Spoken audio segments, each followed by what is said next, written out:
ഇന്ത്യയിൽ ഇലക്ഷൻ എന്ന് പറഞ്ഞു കഴിഞ്ഞാൽ രാഷ്ട്രീയ പാർട്ടികളുടെ ഗ്രാൻഡ് ഇന്ത്യൻ സർക്കസാണ്.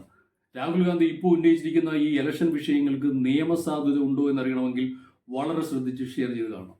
ഇന്ത്യയിൽ പൊതു തെരഞ്ഞെടുപ്പുകളെ നിയന്ത്രിക്കുന്നത് റെപ്രസെന്റേഷൻ ഓഫ് പീപ്പിൾസ് ആക്ട് 1950 1951 പ്രകാരമാണ്.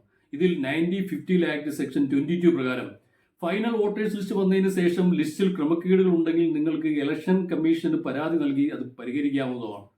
ഇതേ ആക്ടിലെ സെക്ഷൻ 23 പ്രകാരം നാമനിർദ്ദേശ പത്രിക സമർപ്പിക്കാനുള്ള അവസാന തീയതിക്ക് മുൻപ് വരെ ലിസ്റ്റിലെ ക്രമക്കേടുകൾ നിങ്ങൾക്ക് ഇലക്ഷൻ കമ്മീഷനെ ബോധ്യപ്പെടുത്തി അത് പരിഹരിക്കാവുന്നതാണ്. ഈ സമയത്ത് പ്രതിപക്ഷവും രാഹുൽ ഗാന്ധിയും എവിടെയായിരുന്നു?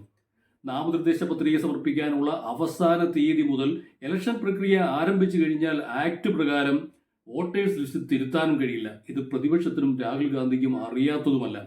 ഇനി representation of act 1951 section 81 sub close 1 പ്രകാരം ഇലക്ഷൻ റിസൾട്ട് വന്നതിന് ശേഷം 45 ദിവസത്തിനകം ഇലക്ഷനിൽ ക്രമക്കേടുകൾ നടന്നു എന്ന് പരാതി ഉണ്ടെങ്കിൽ അതാത് ഹൈക്കോടതികളിൽ ഇലക്ഷൻ പെറ്റീഷനുകൾ ഫയൽ ചെയ്തിരിക്കണം.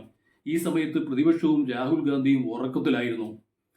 ഇപ്പോൾ 2024 പൊതു തെരഞ്ഞെടുപ്പിന് ശേഷം കൃത്യം 445 ദിവസങ്ങൾ കഴിഞ്ഞ് എരുമയും ചത്ത് മോരിലെ പുളിയും പോയപ്പോൾ എന്തൊരു ഷെയർ